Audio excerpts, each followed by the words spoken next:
Sound off for Chesterfield. Chesterfield, the only cigarette in America to give you premium quality in both regular and king size, brings you Dragnet.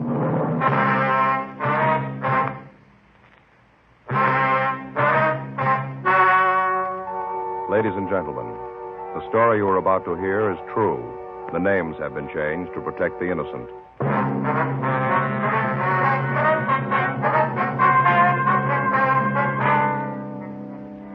You're a detective sergeant. You're assigned to robbery detail.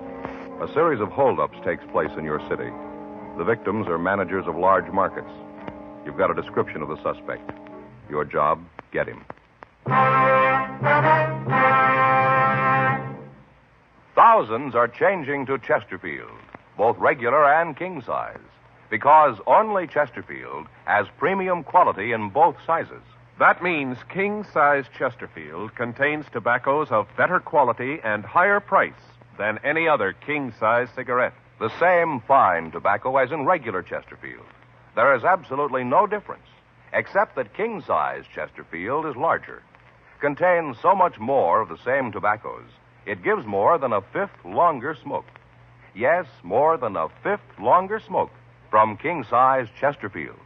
So remember, Chesterfield is the only cigarette to give you premium quality in both regular and king size. Buy 'em either way you like 'em, regular or king size. You'll find premium quality Chesterfields much milder. Yes, Chesterfield is best for you.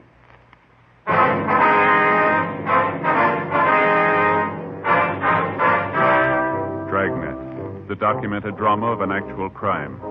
For the next 30 minutes, in cooperation with the Los Angeles Police Department, you will travel step by step on the side of the law through an actual case transcribed from official police files. From beginning to end, from crime to punishment, Dragnet is the story of your police force in action. It was Thursday, February 7th. It was raining in Los Angeles. We were working the day watch out of robbery detail. My partner's Frank Smith. The boss is Captain Didion. My name's Friday. I was on the way back from R&I, and it was 8:42 a.m. when I got to room 27A. Robbery. You, Joe? Yeah. Where you been? Down to R&I. Oh, I'm sorry I'm late. No, there's no problem. Couldn't get the car started. The battery was dead. I had to call the gas station and have them get me started. Well, don't worry about it. It's okay. Anything here in the book? No. Checked him when I got in. Had a 211 out in Westwood last night. Same M.O. Might be the guy. Who's checking it? Murph and Creasy went out there this morning. Here's the stuff we got last night. R&I went through it. Doesn't look like they got anything. You seen the skipper yet? No, I saw him come in. I didn't talk to him. Came in, went to his office carrying a bottle of milk. Well, that figures. He's like a barometer, isn't he, Joe? When there's no milk on his desk, you know everything's under control. Yeah. As soon as that milk comes out, you know the ulcers are grinding. Yeah, I suppose. That must be real rough on him, though. The way the papers have been yakking about this thing. I saw Captain Jack this morning on the way in. Yeah. He said the corner pocket's leaning all over him. Well, there's got to be an answer someplace. The guy can't just keep walking into the stores and walking out again. He's got to make a mistake someplace. Yeah. What's it figure? 6 jobs so far? Yeah, 6 of them. Every one of them, he's made it clean. Hot shot. I'll get it. Well, those figures were wrong. Yeah? He just made it 7.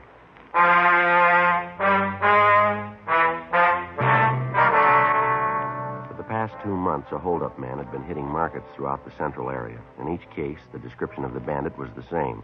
His M.O. tallied with that used in other robberies. In each instance, the bandit had been waiting for the manager of the market when the store was open. At gunpoint, the suspect would force the manager to accompany him around the market. He'd push a wire food cart in front of him as they walked. He'd pick up various merchandise and place it in the basket. He'd then force the manager to open the safe, clean it out, lock the manager in a cold storage vault, and walk out of the market pushing the food cart in front of him. Special stakeouts had been arranged at the markets. Extra units from Metro Division had been assigned to patrol duty, but the holdups continued. 9:22 a.m. Frank and I got to the address of the latest robbery, the county market at the corner of Olympic and Maryland. A radio car was there when we arrived. Come in. Yes, something you wanted? Police officers. It's my partner, Frank Smith. My name's Friday. Hello, I'm Arthur Scott. I'm the manager here. You got that man did this yet? No, sir, not yet. I wonder if you could tell us just what happened. Sure. You know where the other officers are, Mr. Scott? Outside someplace. They were talking to the others, getting names and addresses, something like that. You want to check him, Frank? Yeah, sure. Fine. I wonder if you'd mind telling me just what happened. Well, the man was waiting for me when I came in this morning. I don't know how he got in. He just walked up behind me and said that I shouldn't cause any trouble. About what time was this? Do you remember? Well, let's see. It must have been about 7:10, 7:15. Mm-hmm. Yeah, I came in the front door. Everything looked all right. Walked back here on my way to the office. He just came up in back of me. Yes, sir. Had this gun. He pointed at me, told me not to cause any trouble, like I said. What kind of a gun was it? Would you remember? It was just a gun. He pointed it right at me. Well, I understand that, sir. Do you remember if it was an automatic or a revolver? I guess it was a revolver, long barrel. I could see the bullets in it. I knew it was loaded. I wasn't going to mess with him. Yes, sir. Now, what happened after he walked up to you? He told me that if I went along with him, I wouldn't get hurt. And then he walked me up to the front of the store by the check stands, took one of the baskets, and started to walk along the racks. Made me walk in front of him. Real nervy. Took his time. Mm-hmm. Well, while we walked along, he'd take things out of the displays. Well, what kind of things? Well, different kind of cheeses, caviar. Took some special artichoke hearts. Things cost $1.50 a jar. Expensive. Yes, sir. What did the man look like, Mr. Scott? Can you give us any kind of a description? Well, that's kind of hard. He had on this big overcoat and a brown hat pulled down, and then the black mask over his face. I couldn't get a very good look at him. Well, how old would you say he was? Oh, boy, I'd have to guess on that. Maybe 50, 55. Looked that old anyway. About all I could see was the bottom part of his face, like he was pretty old. Mm-hmm. How about the color of his eyes? Could you see them? Yeah, through the mask, they were blue. Real light blue, kind of watery. About how tall would you say he was? Maybe 5'2" or 3. Short little man. Mm-hmm. How about his weight? Real little, like I said. I don't think he weighed more than 130. That'd be outside, too. Was there anything unusual about him? Anything at all that you could remember? No, not that I can remember. Anything in the way he talked? Some accent of any kind? Anything like that? No, nothing at all there. Mm-hmm. How about the coat he was wearing? What color was that? Do you remember?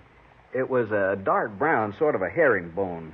Looked real old, like it'd been worn for a long time, kind of frayed around the edges of the cuffs. You know, around here like this, and the buttonholes on the coat were all torn, too. Oh, excuse me. Yes, sir, go right ahead. Scott? Yeah. How much?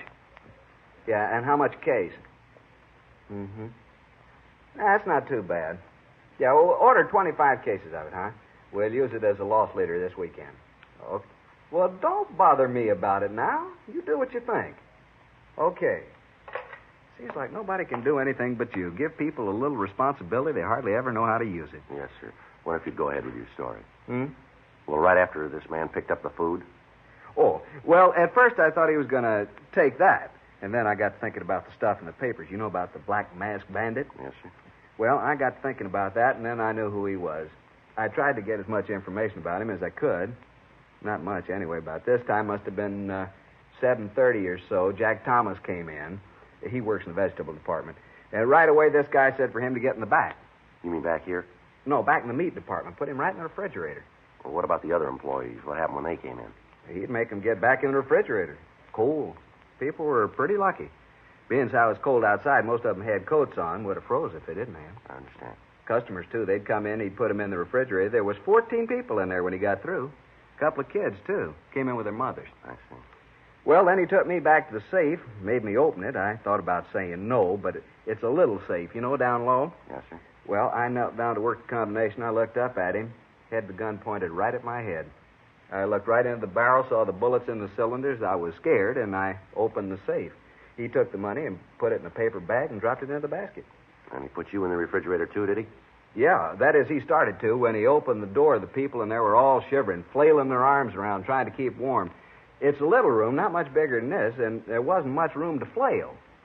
Anyway, they asked him if he wouldn't let them out. He said no, but then he asked me if there was someplace else he could put him. And I told him that the only place I could think of was another storage room. We use it sometimes when we got a real big shipment of meat. Don't usually keep it under refrigeration. I see. They let you all go there, huh?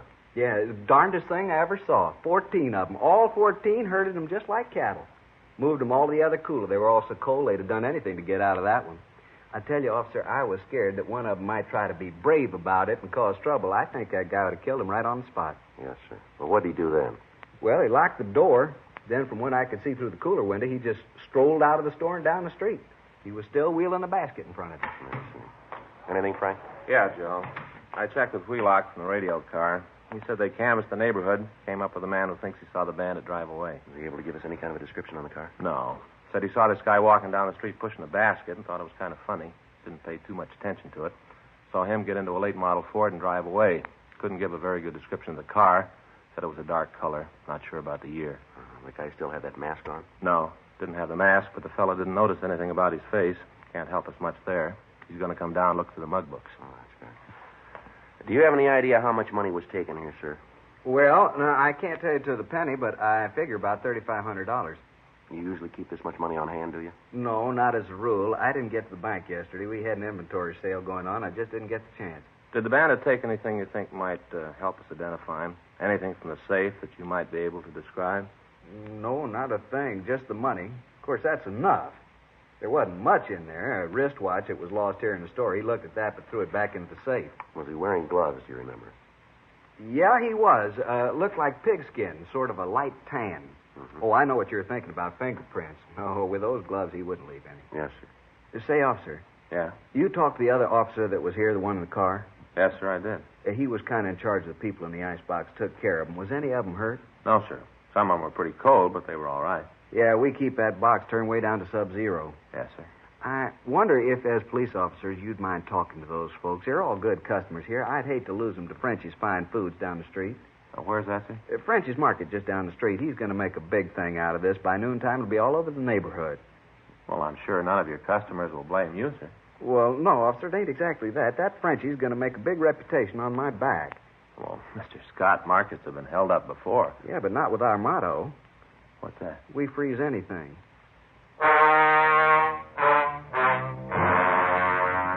9:46 a.m. Frank and I continued to talk to Arthur Scott. We questioned him about the actions of the holdup man, but he was unable to give us any new information. The crime lab came out and checked the store. The M.O. was the same. He'd entered through a rear window. Tool marks were found. Photographs were taken. No other physical evidence was found. 10:14 a.m.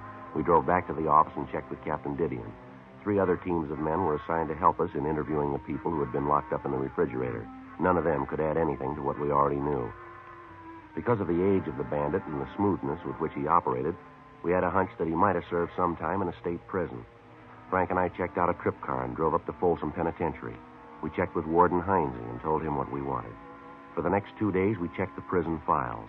We got several possible leads, but when we got back to Los Angeles, none of them led anywhere. Tuesday, February 12th, 8:49 a.m. We checked with Captain Didion. Well, you come up with anything? No, not a thing, Skipper. We checked them all out. Nothing. How much longer do you figure it's going to take you to come up with something we can use? We're doing everything we can. We've run down every lead. They all go nowhere. Yeah, I know. I've been telling the corner pocket that all month. It doesn't prove a thing, and they aren't buying it anymore. Well, Frank and I got an idea, Skipper. It's kind of wild, but might turn it. Well, let's hear it. Well, if you take a look at the map over here. In the last 2 months, he's hit 7 places here. Here, through here, and up and through here. Not much of a pattern, but maybe there's enough to work on here. Mm-hmm. From the way he's worked in the past, he's going to be waiting in the stores when the manager comes in. So the problem is to find some way to check the managers after they first get to the stores. So? Well, so most of the stores open about 8 o'clock. From what we've been able to check out, the managers get in about 6:30 to 7. We make arrangements for them to call the office after they're in the stores and they've checked them through. How are you going to work the calling? Well, Frank and I figured that if we could stagger the call, so we'd get one at, say, 6:30, next one at 6:31 or 6:32, and so forth. We allow them 5 minutes leeway. If we haven't heard from them in that time, then we know something's wrong, sir. How many men do you figure you're going to need to do this? Well, maybe 2, 3 other teams. Those and the men from Metro that we have now. It's wild, Skipper, but it's about the only thing we got left. How long will it take you to check with the store owners? Well, maybe 2, 3 days. We figured that we'd keep it in this area right over here. It seems to be maybe where he'll hit next. Is all we can. Now, just a minute. Robbery, Didion. Yeah. When? They sure about the ammo? Mm-hmm. Description? Send it in, will you? Right. Better enlarge that area. What do you mean? He just hit in Sacramento.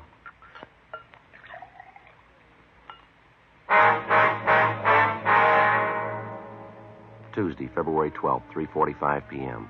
Frank and I talked on the phone to Fritz Kaminsky, chief of police in Sacramento.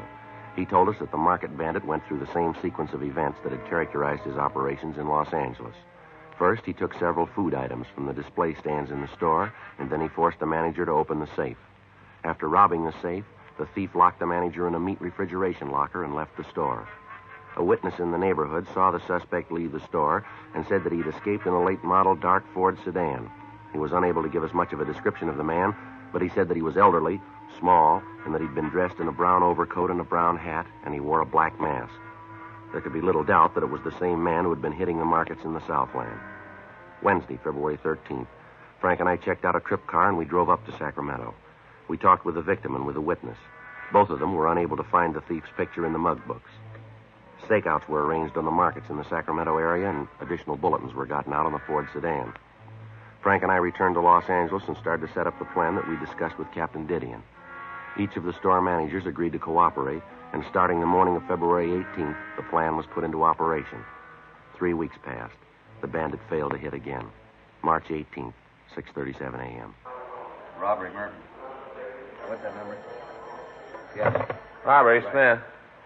Yes, sir. Okay, thanks. Number 38, okay. Right. Still no word from 34. We better get ready to roll on it. Let's see. That's that supermarket on Palmetto Avenue. That's right. Let's go. Murph, Yeah? catch the rest of the calls, will you? Yeah, sure, Joe. What do you think, Joe? I don't know. Let's find out.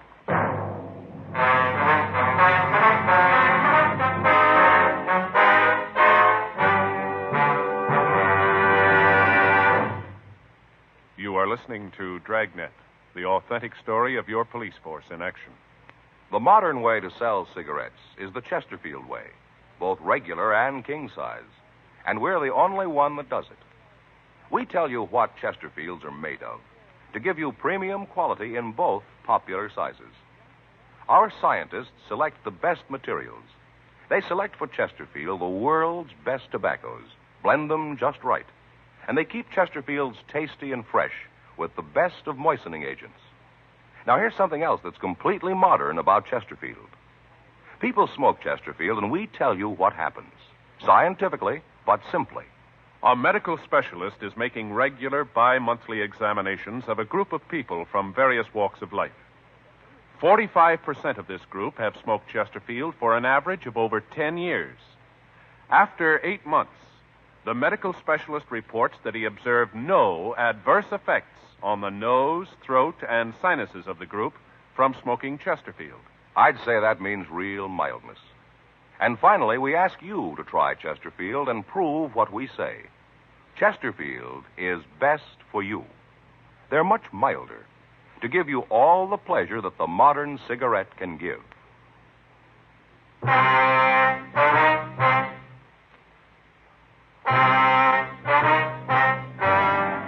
It took us a little over 5 minutes to get to the store on Palmetto. As we went by the place, we couldn't see anyone through the front windows. The store looked empty. Frank pulled the car into the parking lot next door to the store, and we walked around to the front. How about it? No, I can't see anything from here. You want to cover the back? Yeah. I'll give you time to get back there, then I'll go in the front. Right. Watch it.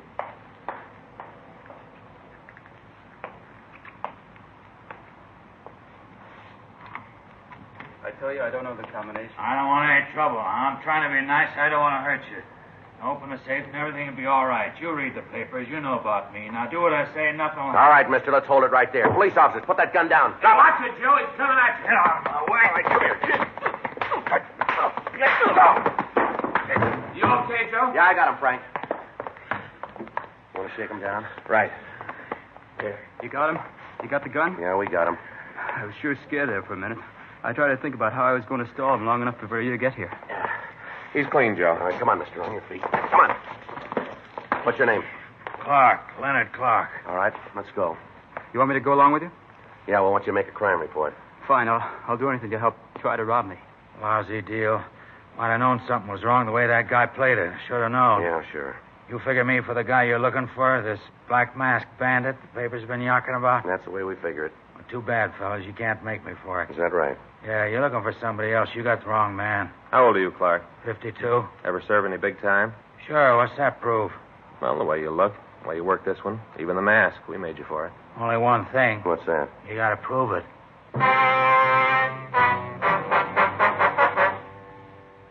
8:30 a.m. We took Leonard Clark downtown to the city hall. We talked to him for about an hour. He admitted trying to hold up the market, but he insisted that he was not the Black Masked Bandit. He told us that he'd read about the holdups in the paper and that it seemed like an easy way to pull a robbery. He told us that he'd used a pinch bar to jimmy a rear window in the market, and then he entered the place. He told us that he'd waited for the manager to come in, and then he tried to get him to open the safe. Sergeants Murphy and Creasy went out to his home. They found nothing there to tie him in with the other robberies. A check through R&I showed a record on Clark listing 2 convictions for 211 and 1 count of 245 PC. He'd served time at both San Quentin and Folsom penitentiaries, as well as some of the eastern penitentiaries. Mug shots of Clark were shown to the victims of the Black Masked Bandit, and they said that it was a possibility that he could be the man who'd robbed them. Friday, March 21st, a special show-up was arranged, and the victims were asked to be present. We explained that the questions asked were for the express purpose of acquainting the victims with the suspect's voice. Clark was brought out on the stage and asked his name. Leonard Clark. What were you arrested for? I don't know. You must know what you're being held for. They say I'm the Black Masked Bandit. Are you? No. Were you armed when you were arrested? What? Were you armed when you were arrested? Yeah. What kind of weapon were you carrying? 38 revolver. Leonard, could you speak a little louder, please? 38 revolver. How long you been in jail? Since Tuesday. Where were you arrested? Market out on South Palmetto. It's a long street. Where on South Palmetto? 1721 South Palmetto. What were you doing there? Was arrested for trying to hold up the place. You ever done any big time? Huh? I say, you ever done any big time? Yeah. Where? At Q, Folsom. What'd you do the time for, Leonard? Which time? Well, let's take them in order. How about Quentin? 5 to life for robbery. How about Folsom? Same thing. You owe any time now? Yeah, I'm on parole. Joe, Yeah. ask him to turn around, will you? The victims can't see him too good. All right. Leonard, take a quarter turn to your left. No, Leonard, to your left. All right. Now another quarter turn. Another quarter turn. Now another quarter turn. No, same way. Another quarter turn. Now face the front, Leonard. Where do you live? Out in Hollywood. Where? Corner of DeLongpre and Monroe, apartment house. It's a good-sized corner. Which apartment? Ashley Arms, apartment 604. What do you do for a living? I'm a carpenter. A what? Carpenter, I said. You work steady? Yeah. Who do you work for? I'm a carpenter for a contractor named Gagely. Now look straight, will you, Leonard? Straight ahead. Yeah. You remember where you were on February 7th? That was a Thursday. No. You got no idea at all? Not at all. You own a car. Yeah? What make is it? It's a Ford. Speak up, will you, Leonard? We can't hear you. A Ford. What color is it? Dark blue, What year? 1950. All right, Leonard. Now, would you step over to the side of the stage? No, the other way. Side of the stage. How's it look, Frank? Nothing yet. Manager at the county market seems to think it's him. The others aren't sure. Yeah. Well, maybe when we get the coat and mask on, it'll help. Those clothes, Leonard, are they yours? Yeah, they're mine. How about that mask? That belong to you, too? Yeah. Would you put the mask on? Well, just put it on. That's it. Now put the hat on. Not the way you usually wear it? That's right. All right. Take a quarter turn to your left. No, Leonard, your left. That's it. Now again. And again. Once more. All right, now face forward. Now all the way around. Come on, Leonard. Straight forward out this. That's it. Yeah. Now repeat these words. Just be quiet and you won't get hurt. Just be quiet. You won't get hurt. Now say, open the safe and don't cause any trouble. Open the safe. Don't cause any A trouble. little louder, Leonard. Open the safe and don't cause any trouble. All right, Leonard, you can take the mask off. How many times have you been arrested? I don't know. About how many times would you say? Maybe 15, something like that. What'd you fall for? Suspicion. Suspicion of what? A lot of things. They didn't nail me for 'em. How old are you now, Leonard? 52. How old were you when you were arrested the first time? 16. You've had quite a life, haven't you? Yeah, I fell among evil companions. All right, Leonard, that's all. Well, how about it, Mr. Scott? I can't be sure, Sergeant, but I think that's the man. Can I see a minute, Joe? Scott just gave a tentative identification. Yeah, well, he's the only one. What do you mean? The others say we got the wrong man.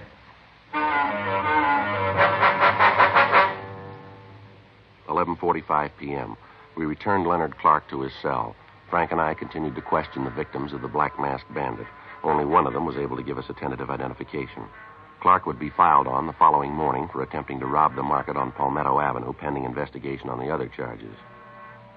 The working detective has come to know that many times at a show-up, identifying witnesses sometimes become confused, sometimes fail to speak up for one reason or another, sometimes due to fear, the idea of incriminating a man, thus making the officer's task of bringing a suspect to justice all the more difficult. In spite of the lack of identifying witnesses, Frank and I felt reasonably sure that we had the Black Masked Bandit in custody. The following morning, March 22nd, we checked into the office to fill out the follow-up forms. You know, Joe, I just can't figure it. He's got to be it. He's got the motive, the opportunity, everything. Yeah, M.O. matches. We got him on one count anyway. What happens now? Well, I guess we just wait. If there aren't any more holdups, we know we got the right guy. It's about the only way you can do it. Anyway, you slice it, Clark's finished. The court gets through with him this time, they'll nail him for life. Yeah, I suppose so. He sure looks like the guy to me, though. I tell you, Joe, he's got to be it. Everything fits with him, all the way down the line. That's what I figured, too. Friday, Smith? Yeah, Skipper. Call from Hollywood Division. Just had one at 3rd and Selma. Yeah, what about it? Black Masked Bandit. We haven't got him.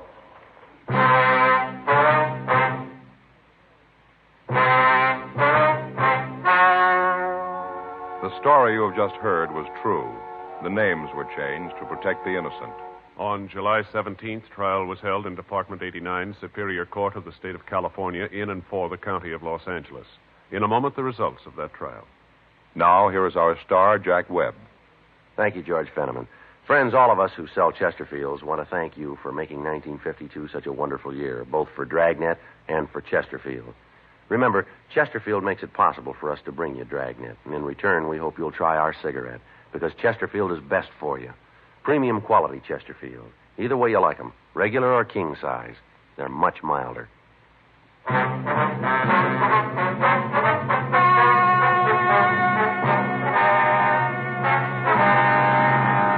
Leonard Stanley Clark was tried and convicted of attempted robbery. Because of his previous criminal record, he was sentenced to life imprisonment without possibility of parole. He is now serving his term in the state penitentiary, Folsom, California. Next week, The Big Mask, Part 2. Ladies and gentlemen, as an investment, bonds are better than ever. So whether you already buy on the payroll savings plan where you work or the bond-a-month plan where you bank, get an extra bond for defense tomorrow. You have just heard Dragnet, a series of authentic cases from official files. Technical advice comes from the Office of Chief of Police W.H. Parker, Los Angeles Police Department. Technical advisors, Captain Jack Donahoe, Sergeant Marty Wynn, Sergeant Vance Brasher. Heard tonight were Ben Alexander, Whit Connor, Harry Bartell. Script by John Robinson. Music by Walter Schumann. Hal Gibney speaking. Sound off for Chesterfield. Either way you like 'em, regular or king size, you'll find premium quality Chesterfields much milder. Chesterfield has brought you Dragnet, transcribed from Los Angeles.